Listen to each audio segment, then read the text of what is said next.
Hey guys, welcome to the Sound Cave. I did one of these videos the other day, and I put a lot of work into it. And for some reason, not for some reason, I used a piece of copyrighted music, so it got flagged by YouTube. So here we are. I gotta do another one. It's okay. So basically, I wanted to do some videos based on, I've had friends hit me up, text me, Facebook, whatever, asking about how to get started on basic noob audio setup, something that's not going to be too complicated, something that's relatively affordable. My buddy, just for case and example, my buddy Ryan hit me up recently and was like, "Hey man, can you put me together something and I'll come over to my place and help me set it up?" I said, "Sure, dude." I said, "I love doing that kind of stuff." So I decided, I would do a video on what I put together for Ryan as far as components, speakers, little tips, whatnot. And then a lot of the stuff that I'm talking about here in the video, I'll link in the description, and then I'll do a sound check so you can hear how it actually sounds. I can't really do a vinyl sound check because I'm still figuring out all the copyrights for stuff to play on vinyl. I'll get back on that. So I'm just going to jump right into it. The first thing that you want to think about when you're putting together a setup like this is your budget. Which is basically what I said to Ryan. He said, "Where do I start?" I said, "Usually we start with speakers, but before any of that, you got to figure out what you're willing to spend, which is a big part of this hobby." So he gave me his budget, and it's totally manageable, and that's just what I'm going to go with today. So it's definitely under $1,000. Actually, probably closer to like $700 or $800 altogether. That's just basically everything put together. You would have a nice little vinyl desktop, dining room, living room, whatever kind of setup. It's going to be contained, small, not going to take up a lot of space, very easy to manipulate and to grow with. So the first thing I told him to get were speakers. So we'll go right into the speakers. So the speakers, that's the most important part of your sound. That's where everything is coming out of. You don't want to cheap out. You don't want to buy. You want to get the right speaker for your room and also for what your power demands are. It's a real easy, like for everybody. There's a reason why these are mass marketed, sold at Best Buy. Klipsch speakers are super easy to drive. They're high sensitivity. So that means it doesn't take a lot of power to make them sing. So like when you're dealing with desktop setups, stuff that's, the amplification is not going to be super high. They're great. They're just a great choice, and they look great pretty much anywhere. All their speakers are nice looking with the copper spun woofers, and the horn tweeters are super cool. Usually on the desktop, I have them. So the pair of speakers that I told Ryan to get were the Klipsch R51Ms. You can get them now. They were cheap there for a while. During COVID was a great time to buy speakers and audio equipment because everything was on sale. They were trying to stimulate the economy. Doesn't mean they're not going to do it again. Right now, Klipsch is actually doing a 50% off sale on a lot of their stuff. These, I think, are back ordered right now. But either way, you could buy them on eBay, slightly used, open box. You're not going to pay more than I wouldn't pay more than $250 for these speakers. I think I got them at one point for like under $200, slightly open box or slightly used or open box B stock, whatever. eBay. I don't know. It's a gamble, and most of the time it pays off. So, I did it, and these are easily my favorite all around. Throw them anywhere speakers. You can put them in a tube setup. You can put them on your desktop. You can actually. I had them driving my front channel in my home theater. They're that good. They're 8 ohm speakers. Their power rating is 85 watts. That's like peak, but it really, it takes next to nothing to drive these and make them sound super sweet. They're high treble. It's a horn tweeter, so it's going to be a little bit more, trebly. The bass isn't too great. If you want to add a subwoofer later on, it's probably a good option to get that nice full sound. We can go into that later. But these are awesome. The Klipsch R51Ms. I throw them, and they have these magnetic covers. They just snap back on. 5-way binding post in the back, so you can either hardwire it with bare wire. You can do banana plugs. You do spade connectors, whatever you want. They're super easy to use, and they're not super big. I think they're just the right size. They're a little bit oversized for a normal desktop. I use them on mine just because I love getting that. I mean, it's just such a clear, crisp sound, and they're just super easy to drive. I'm actually going to rehook these back up so we can do our sound demo real quick here. My desktop setup. So my desktop setup is basically the same. I'm using the same amplifier that I'm going to be promoting in this video. It's just same exact chipset, same exact German, Japanese amplifier base, but it's just a different form. It's all balanced, so that means I can run all balanced XLR cables out of it. Why? I don't know. It's a little bit more power, a little bit more clarity, maybe. I don't know. Nerd stuff. So anyway, I told him to get those, and the other option, and these are really pretty. I got these for steel during COVID as well. There's clips I didn't get during COVID, but I just happened to get them a good deal on eBay. These are Jamo, Jamo S803s. So these run, retail, I think they're $299 a pair. And I think now you can get them, the white is like out of stock everywhere because Z Reviews, the Z Effect, he's a YouTube reviewer. These are one of his speakers that he was blowing one time. And, they blew up. I just happened to get lucky and found them on Amazon for $125 during COVID-19, during like the midst of the whole thing. So they're beautiful. They're white. They have like a wedge design. They also have a top. So basically you can hook up, there's a set of Atmos speakers. So if you want to, these come as part of a home theater setup. You can put the Atmos top firing speakers and they just clip right into the tops here. I don't use it. I'm not into Atmos yet, so it doesn't matter to me, but it's good to know. They have the 5-way binding posts on the back. These top ones are for if you get the Atmos, you can hook it. You can just wire it into that. So you're going to use the bottom ones same way. Nice 5-way binding posts. These have they have a front firing woofer. So they're definitely more bass, more in your face, more of a U-shaped sound. A lot of bass, a lot of treble, not as much mid-range as the Klipsch, but they look super nice.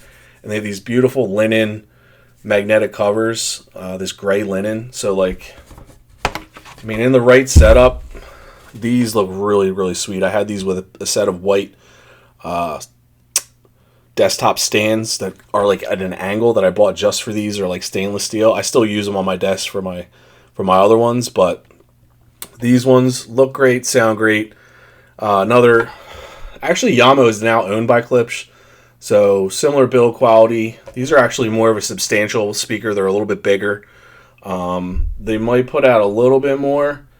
They're not as high sensitivity, but they're still, for what I bought them for, I was like, this is the steal of the century. I'll probably never get rid of them. I don't really have a spot for them at the moment because I have so many setups, but I like to rotate speakers because I just get tired of a certain sound, and that's the great thing about this thing is like you can never have too many speakers because you change the speaker, you change the whole dynamics of the sound, regardless of your amplifier or your vinyl, whatever. So those are your speakers that I'll recommend today. The other one would be like a set of ELACs Debut 2.0, 6.2s or whatever. The new ELAC Debuts, they're like $279 a pair. Super well rounded, more of an audiophile type speaker, more neutral. These speakers I'm showing today have a little bit more. They're a little bit more shouty, a little bit more of a U shape to the sound. The ELAC's going to give you more of a neutral sound, flat. Some people like that. I find the ELAC's kind of boring, but they're still a great speaker. Great build quality. Super neutral sound, and the price for under $300, can't beat it. Next up would be the amplifier. So I got this little guy. So this is This is an SMSL SA300. So they sell these on Amazon for $140. They're Class D, German, Japanese, Infineon. This new technology, new amplifier chip. It's got a DAC built into it, so a digital analog converter, for those that don't know, takes your digital signal from your music, whether it's your phone, Bluetooth, or from your USB from your computer, whatever, and then it converts it to analog to give it a smoother, it smooths out the sound, makes it more crisp, more clear. It's got a decent DAC in it. It's not the best, but it's an all-in-one. You don't have to buy an outboard DAC if you're, especially if you're just getting started and you're not really used to hearing stuff anyway. It's going to sound fantastic. You can hook it up in the back. It's got a Bluetooth right here. It's got the little Bluetooth antenna. It's got a USB input in here, so you could run your computer USB wire right into here. It's got the two, it's got nice binding posts on the back for your speakers. They're real close together, so you can't get super huge. I would run 14 gauge or 16 gauge cable. I wouldn't run 12 gauge cable into these. 14 is my favorite. It's just great all around speaker wire. It's the easiest. It's just thick enough, but not too thick where you're going to have issues getting into these smaller binding posts. You have RCA ins as well. So if you want to run your record player into this, plug and play, just change it to line in. So you have line in, USB, and Bluetooth. Those are your three main function options on this thing. It's got a nice digital readout, easy to scroll through. It comes with an awesome remote control as well, so you can control everything by remote. Your volume, your functions, your EQs. It comes with like 5 or 6 different preset EQs. I usually just keep it on tone, so I just put the treble at like 5 and I put the bass at like 1. And this thing puts out just really clean, crisp sound. 80 watts per channel is what it's advertised as. It's probably closer to 40 or 50 real watts. But it's enough to blow your face off from 8 inches away at your desktop. Trust me. It's enough to fill a large room with the right set of speakers. This sounds great with the Yamaha, those white Yamaha S803s that I just showed you. Sounds even better with the Klipsch R51Ms. Whatever you throw at it, this thing will power it with ease. I actually powered an old set of Paradigm speakers, huge floor standers. This thing drove them beautifully. So, 80 watts, I'm not sure it's all that, but it's definitely probably between 40 and 60, which is more than you'll ever need, especially if you're just starting out. If you have a smaller room, especially if it's desktop, you're never going to need to put the volume. The volume goes up to 60. I never need to put it up over 40, 45. Otherwise, it's just ear blistering loud, and then it will start to distort, of course. I love these. This thing is awesome. I love it how small it is. You can take it with you to parties with a set of speakers. If you're going somewhere and somebody's like, I don't really have a good setup, like boom, this thing, you can fit it anywhere. It fits right in the palm of your hand. It's not heavy. You just bring your speaker wire, USB cord, RCAs, whatever. The Bluetooth is 5.0 Bluetooth. It's good. Has the DAC built into it, so anything that you go USB or Bluetooth has a DAC. If you run a line in, it's already analog, so that it's not going to get filtered with a DAC. So the Bluetooth is not bad, and the DAC in here is not bad. Like I said, you're not going to really notice too much of a difference if you're not used to hearing stuff. Me personally now, and that's just I'm going to segue into the next piece of equipment that I love, and that I think everybody should have regardless of what they're running, it's a Bludento HD. It's a Bluetooth receiver, and so it is a DAC as well. So it's digital analog. So, you could hook this up into anything. Hook it up to your soundbar, hook it up to your Alexa, hook it up to your powered speakers. That's what I was doing for a long time in my garage setup. I had this hooked up to powered speakers. Now I actually have this hooked up to the SMSL because the Bluetooth receiver and the DAC are actually better on this. It gives a louder, cleaner signal through Bluetooth with one of these. You can get these under $100. Easily on eBay, you can get them for like $80, sometimes even less if they're used. And you can't really, it's a solidly built, simple little piece of equipment, but like, I mean, the Audio Engine sells one of these for like close to $200. This is the same exact technology. Chinese copied it, and it's just as good, if not better, for under $100. So it's the same. This one actually has two different inputs. This one you can run an optical input. So if you're using this through a TV or something like that, and you want to run whatever, it's got optical input, has coax, and it has RCA. So you're basically going to run whatever you're doing. These are outputs, I'm sorry. Optical output, coax output, and RCA output. So your phone or whatever is going to send the signal to the Bluetooth. Bluetooth, you're going to hook it up, and it's going to run through there. You're going to hook it up through the optical.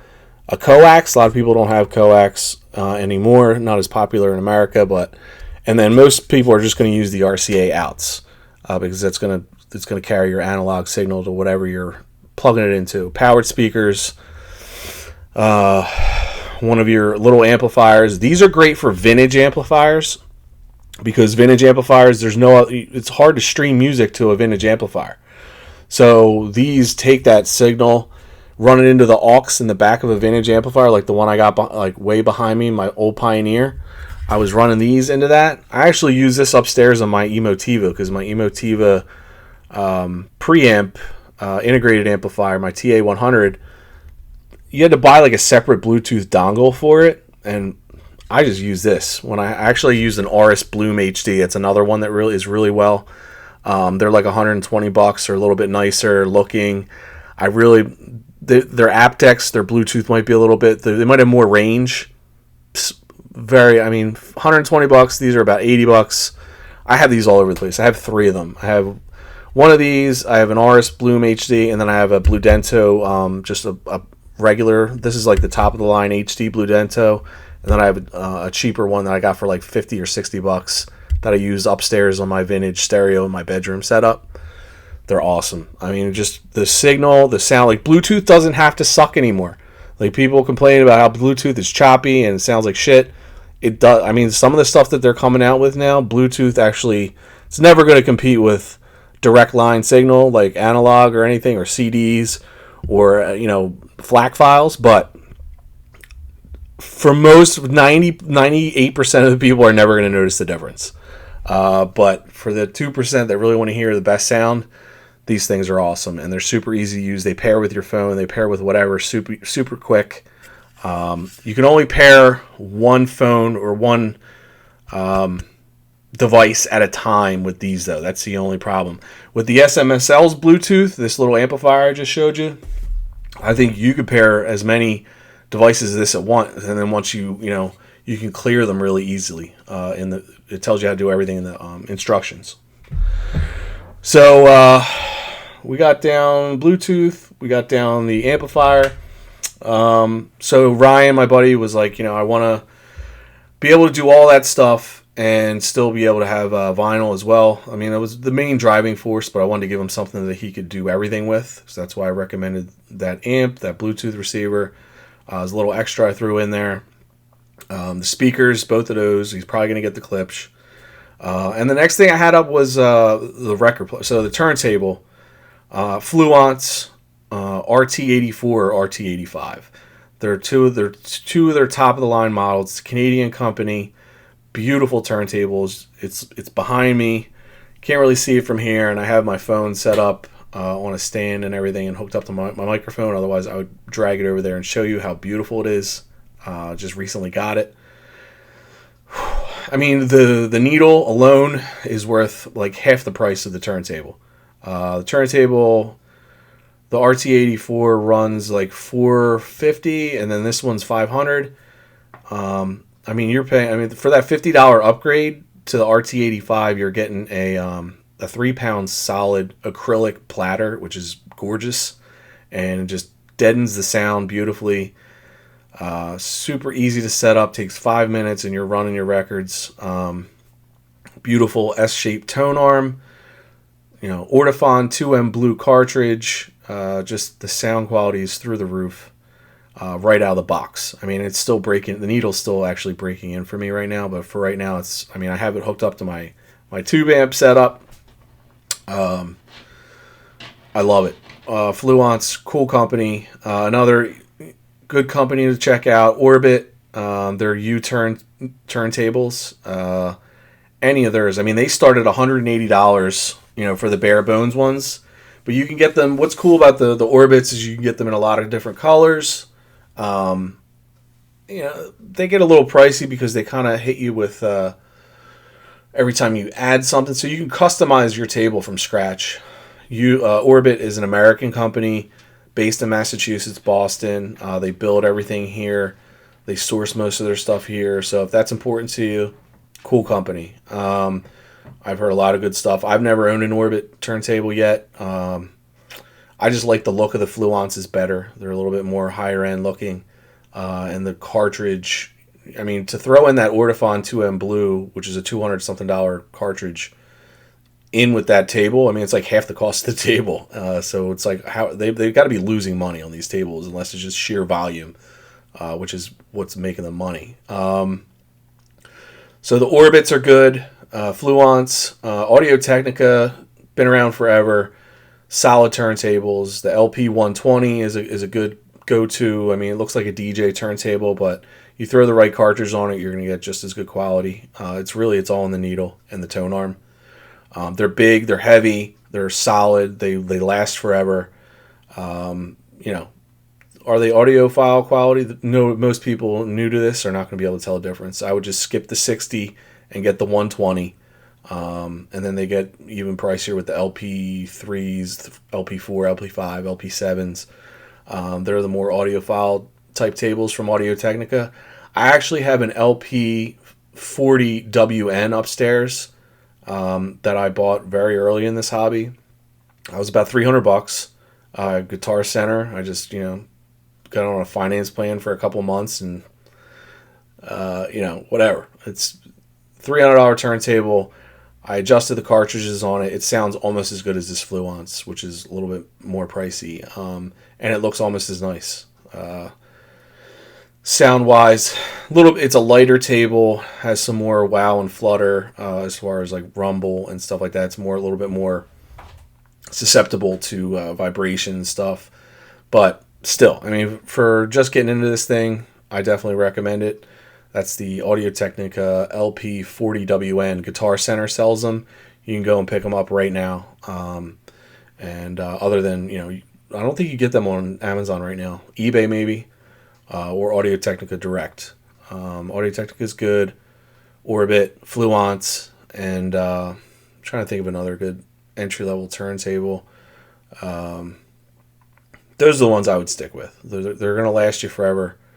And they're, you can grow with them. They're easily modifiable as far as their cartridges, which is what, the cartridge is what sits in the head shell, which houses the stylus, which is also the needle, for people that aren't aware, know the terminology. And I was like, you have that, get the Fluence RT84, RT85. They don't come with a phono preamp. So you need a phono preamp to take the signal.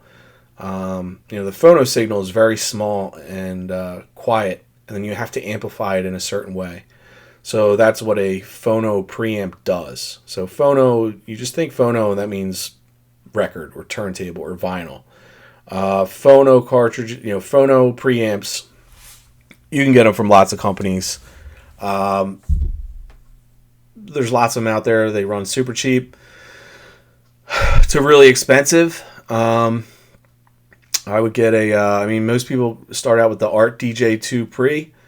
It's like $60 on Amazon. Works fine.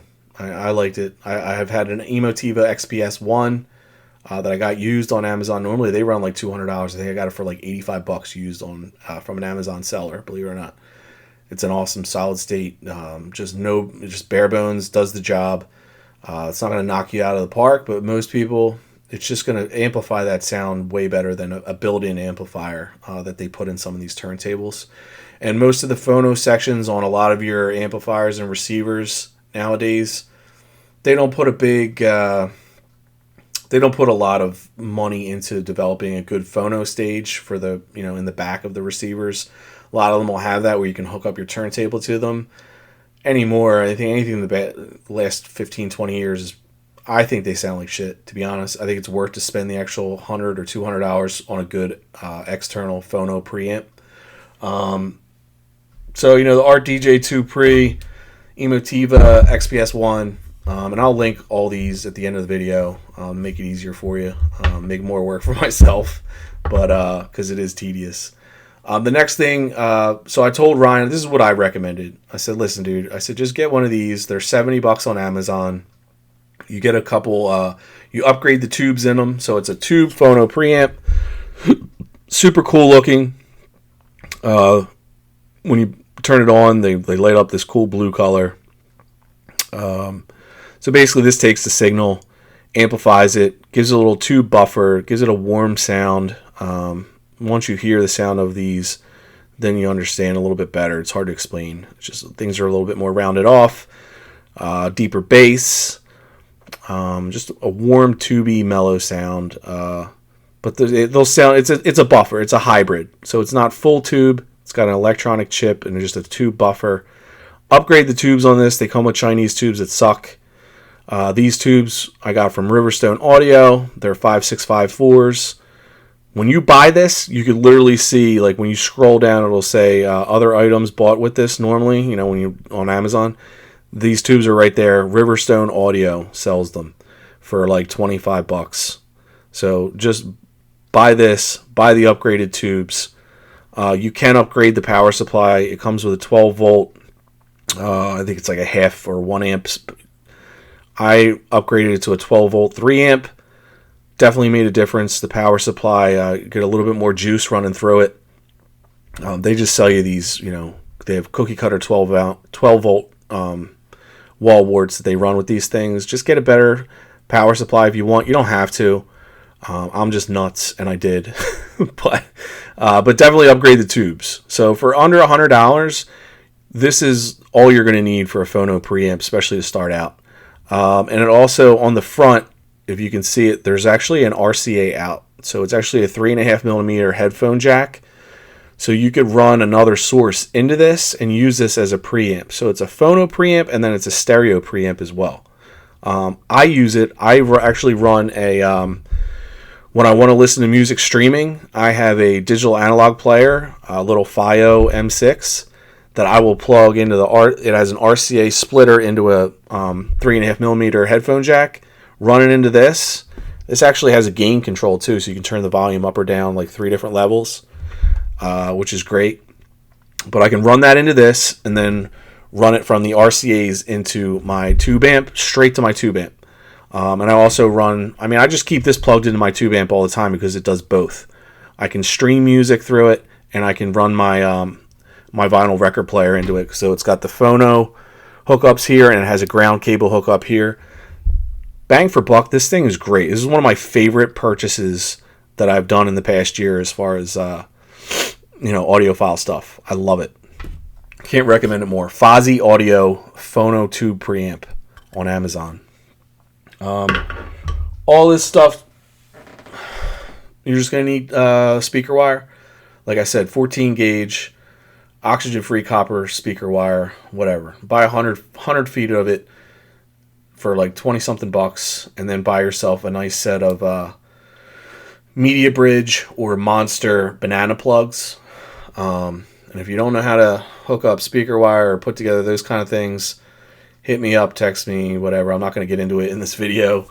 It's super easy. Or you could just straight wire everything. I just think it's kind of a pain in the ass. Once you have banana plugs and you see how easy they are to rotate speakers, rotate equipment, if you're not going to be doing a lot of that, doesn't really matter. It's fine. But I just find it's much cleaner, much easier to move equipment around if you have banana plugs or spade connectors. I use both. I'm trying to think what else. I think that's everything as far as like a good base of like a nice little setup that you can put anywhere. You could have it on your desktop. You could have it in your dining room. I think Ryan's going to have it in like his dining room bar area. So that's kind of like what I budgeted this whole setup around. He wants to bring ladies back to the pad or his boys or whatever and be able to play some nice music, and it's a conversation piece.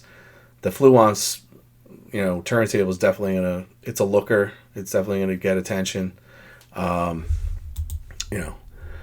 the last but not least, I'll do a quick.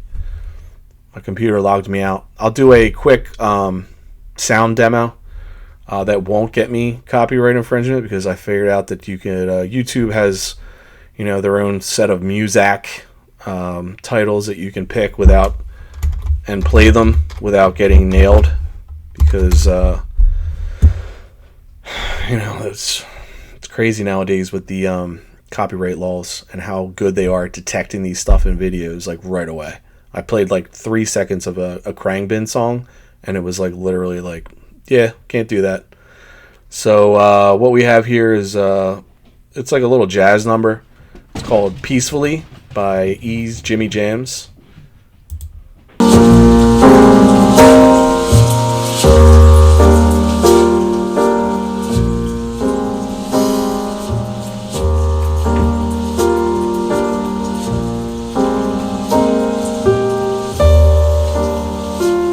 Sounds great. Super clear, super smooth.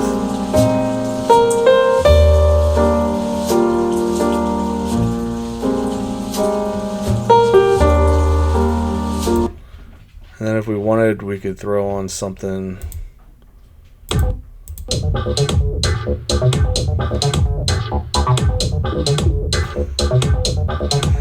Some of this music is terrible.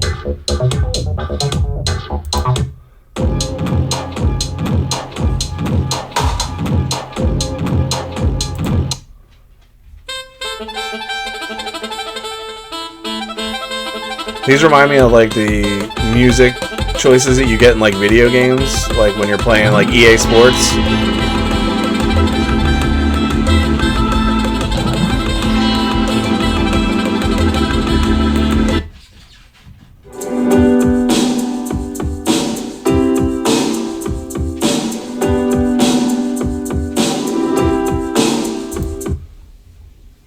Anyway, you get the point.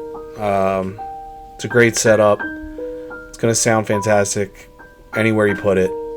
Just do what I told you. If you guys have any questions, concerns, let me know. Hit me up on Facebook or text me. These videos are just for mainly my friends anyway, and for anybody that's on the Mellow Maniacs page, I'll post this to that as well. Take care, guys.